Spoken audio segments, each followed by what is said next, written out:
सरकार दो आलम हज़रत मोहम्मद मुस्तफ़ा सल्लल्लाहु अलैहि वसल्लम की सुन्नत मुबारका पर अमल करते हुए आप अपना वज़न कैसे कम कर सकते हैं। उर्दू मीडिया की आज की इस इन्फॉर्मेटिव वीडियो में आपको तफसील के साथ इसका हम लोग बताएंगे इंशाअल्लाह ताला, लिहाजा वीडियो को आखिर तक ज़रूर देखिएगा। प्यारे दोस्तों, अस्वाए हसना सल्लल्लाहु अलैहि वसल्लम कामिल नमूना हयात है जिस पर अमल पैरा होने से बैक वक्त दीनी और दुनियावी समरात समेटे जा सकते हैं। मोटापे के शिकार जो अफराद महंगे इलाज और कड़ी वर्जिशों के बावजूद इससे निजात पाने में नाकाम हो चुके हैं, वो अगर खाने पीने और वर्जिश के मुतालिक नबी पाक अलैहिस्सलाम की सुन्नत पर अमल करें तो बआसानी इससे छुटकारा पा सकते हैं। वेबसाइट पढ़ लो के मुताबिक नबी पाक अलैहिस्सलाम माह रमज़ान के अलावा भी कई मौक़े पर रोज़े रखते थे, जो कि मोटापा कम करने के लिए अक्सर अमल है। इसके अलावा आप अलैहिस्सलाम ने हमेशा भूख रख कर खाना खाया और इसी का हुक्म दिया। एक हदीस शरीफ का मफहूम है कि जब अभी कुछ भूख बाकी हो तो खाने से हाथ खींच लिया करो। कुरान मजीद में भी इरशाद बारी ताला है कि खाओ और पियो लेकिन इसमें तजावुज़ ना करो, बेशक अल्लाह ताला तजावुज़ करने वालों को पसंद नहीं करता। रसूलुल्लाह सल्लल्लाहु अलैहि वसल्लम ने रोज़ा पानी से खोलने की भी हिदायत फरमाई, जिसका मतलब है कि हमें खाली पेट पानी पीना चाहिए और ये बात साइंसी एतबार से भी साबित हो चुकी है कि खाली पेट पानी पीने से मोटापा कम होता है।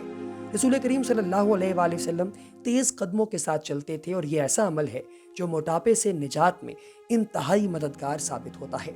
जो लोग वज़न कम करने की कोशिश कर रहे होते हैं वो डाइटिंग करते हैं और अमूमन नाश्ता तर्क कर देते हैं, लेकिन रसूलुल्लाह सल्लल्लाहु अलैहि वसल्लम ने फरमाया कि सुबह का खाना ज़रूर खाया करो, इसमें अल्लाह की रहमत होती है।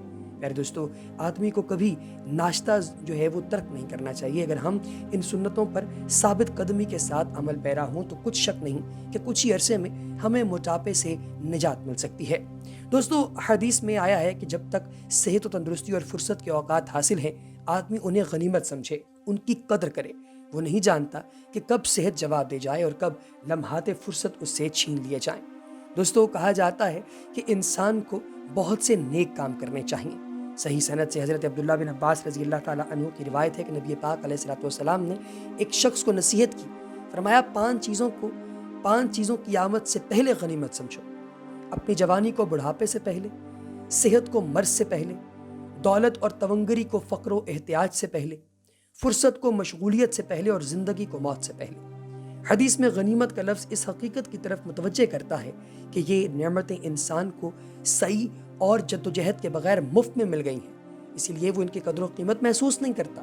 लेकिन जब ये यक़े बाद दीगरे छिनती चली जाती हैं तो पता चलेगा कि इनमें से एक एक चीज़ कितनी गरा माया थी और किस बेखबरी और गफलत में ज़ाया होती चली गई। खाने के सिलसिले में रसूलुल्लाह सल्लल्लाहु अलैहि वसल्लम की हिदायत ये है कि आदमी पेट ज़्यादा ना भरे, इसलिए कि शिकम पूरी के जहाँ कई नफ्सियाती और इखलाकी नुकसानात हैं, वही इंसान की सेहत भी इससे ख़राब हो जाती। आप अलैहिस्सलाम का इरशाद है कि आदमी ने पेट के बर्तन से बुरा कोई बर्तन नहीं भरा। आदम के लिए चंद लुक़्मे काफ़ी हैं जो उसकी कमर को सीधा रख सकें। अगर बहुत ज़रूरी हो तो 1/3 इसके खाने, 1/3 पीने और 1/3 सांस लेने के लिए होना चाहिए। मैदे का फसाद बहुत सी बीमारियों का सबब सुनता है। इस हदीस पर अमल हो तो मैदा बिल्कुल ठीक रह सकता है। प्यारे दोस्तों, यूं आदमी मैदे की खराबी से जन्म लेने वाले अमराज से महफूज रहता है। एक हदीस में है कि आप अलैहिस्सलाम ने मोमिन की ये सिफात बयान की कि उसकी खुराक कम होती है। पेट भर लेना इन लोगों का शेवा है जो दुनिया के भूखे होते हैं और जिन्हें खुदा और आखिरत पर यकीन नहीं होता।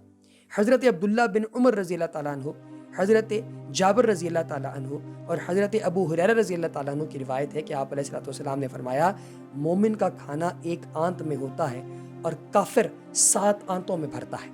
यह नतीजा है मोमिन और काफिर के माबैन ज़हनों के फ़र्क का। इसी वजह से दोनों के अंदाज़े ज़ीस्त में ज़बरदस्त तब्दीली वाक़ई होती है और इसका मुज़ाहरा ज़िंदगी के दीगर मामलात की तरह खाने पीने में भी होता है। एक मोमिन सोचता है खुर्दन बराए ज़ीस्तन, बल्कि ज़ीस्तन को खुदा की अतात और फरमाबरदारी में लगाएगा। जज्बा उसके अंदर कार फरमा होता रहता है। काफिर ज़ीस्तन बराए खुर्दन पर अमल करता है, दुनिया की नेमतों को जल्द से जल्द और ज़्यादा से ज़्यादा समेटना चाहता है। अपना पेट भी इस तरह जो है वो भरता चला जाता है कि उसे नताइज तक की कोई फिक्र नहीं होती। हज़रत अनस बिन मालिक रज़ी अल्लाह ताला अन्हु फरमाते हैं कि मुझे नहीं मालूम कि नबी पाक अलैहिस्सलाम ने कभी छोटे प्याले में खाना खाया हो।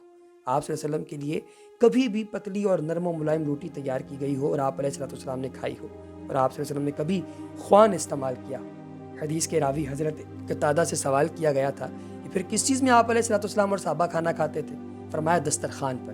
اس حدیث میں سقرچہ کا لفظ آیا ہے جو چھوٹے پیالے کے لیے استعمال ہوتا ہے۔ اس کے عدم استعمال کی متعدد وجوہ بیان ہوئی ہیں۔ ایک یہ کہ آپ علیہ الصلوۃ والسلام کے دور میں اس کا رواج نہیں تھا۔ دوسری وجہ یہ کہ اہل عرب اجتماعی طور پر اور مل جل کر ایک برتن میں کھانا کھانے کے عادی تھے، الگ الگ جو ہے وہ برتنوں کو استعمال نہیں کرتے تھے، ٹھیک ہے جی۔ اور اسی طریقے سے بات یہ بھی کہی گئی کہ چھوٹے پیالے یا پیالیاں کھانے نہیں بلکہ ایسی ادویہ یا جو ہے وہ جوارشات کے لیے استعمال کی جاتی تھیں جو ہاضم۔ عرب اس قدر پیٹ بھر کے کھانے کی عادی ہی نہیں تھے کہ انہیں دوا کی ضرورت پیش آتی۔ حدیث میں کہا گیا ہے کہ آپ نے کبھی بھی خوان استعمال نہیں فرمایا۔ خوان اب ہر طرح کا دسترخوان کہلاتا ہے، لیکن یہاں ایک خاص قسم کے خوان کا ذکر۔ اس کی شکل یہ تھی کہ اس پر جو ہے وہ پیالے بنائے ہوتے تھے تاکہ انواع اقسام کے کھانے نکالے جا سکیں۔ یہ کافی بھاری ہوتا تھا، اسے 1 سے 2 آدمی اٹھا کر ایک جگہ سے دوسری جگہ منتقل کرتے تھے۔ اسی طرح خوان دنیا اور عیش پرست اصحاب جو ہے وہ استعمال کرتے تھے، اصحاب ثروت جو ہوتے تھے۔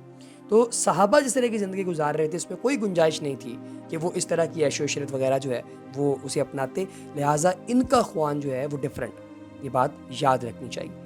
تو پھر دوستو حضرت عبداللہ بن عباس رضی اللہ تعالیٰ عنہ کی روایت ہے کہ نبی پاک علیہ الصلوۃ والسلام نے فرمایا کہ جب تم میں سے کوئی شخص کھائے تو اپنا ہاتھ چاٹ لے یا کسی کو چٹا دے تاکہ وہ صاف ہو جائے۔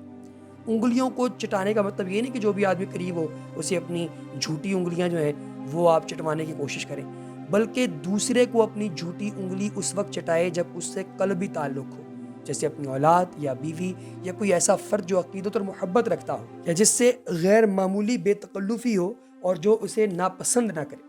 حضرت انس رضی اللہ تعالیٰ عنہ اس معاملے میں رسول اللہ صلی اللہ علیہ وآلہ وسلم کے مبارک عمل اور آپ علیہ الصلوۃ والسلام کی ہدایت کا اس طرح ذکر کرتے ہیں۔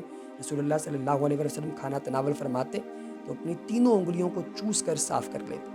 کہتے ہیں کہ آپ علیہ الصلوۃ والسلام نے فرمایا جب تم میں سے کسی کا لقمہ گر جائے تو وہ اس کی گندگی صاف کرے اور اسے کھا لے، شیطان کے لیے اسے نہ چھوڑے۔ آپ علیہ الصلوۃ والسلام نے ہمیں حکم دیا کہ کھانے کے برتن کو اچھی طرح صاف کریں تاکہ اس میں کوئی چیز نہ لگی رہے۔ آپ علیہ الصلوۃ والسلام نے فرمایا کہ تم نہیں جانتے کہ تمہیں تمہارے کھانے کے کس حصے میں برکت ہے، لیکن امام نووی رحمۃ اللہ علیہ فرماتے ہیں کہ جو لقمہ گر جائے اسے صاف کر کے استعمال کرنا مستحب ہے، لیکن اس پر عمل اسی وقت ہوگا جب جگہ پاک ہو۔ اگر جگہ ناپاک یا نجس ہے تو لقمہ بھی ناپاک ہو جائے گا۔ اگر اسے دھویا جا سکتا ہو تو ضرور دھو لیا جائے، اگر ممکن نہ ہو تو کسی حیوان کو کھلا دیجیے، شیطان کی غذا نہ بننے دیں۔ جو لقمہ ہاتھ سے گر جائے اسے اٹھا کر کھانا آج کی تہذیب میں سخت معیوب سمجھا جاتا ہے۔ تو پھر دوستو جو لوگ اللہ تعالیٰ کی نعمتوں کی قدر کرنا نہیں جانتے وہ پہلے بھی اسے معیوب ہی سمجھتے تھے، لیکن رسول اللہ صلی اللہ علیہ وآلہ وسلم نے صحابہ کرام میں سادگی، خدا ترسی اور اس کی نعمتوں کی قدر شناسی کا جو پاکیزہ جذبہ پیدا کیا، اس کا اندازہ اس بے شمار ہمارے جو ہیں وہ واقعات ان سے ہو سکتا ہے۔ اللہ پاک کی ذات عمل کرنے کی توفیق عطا فرمائے۔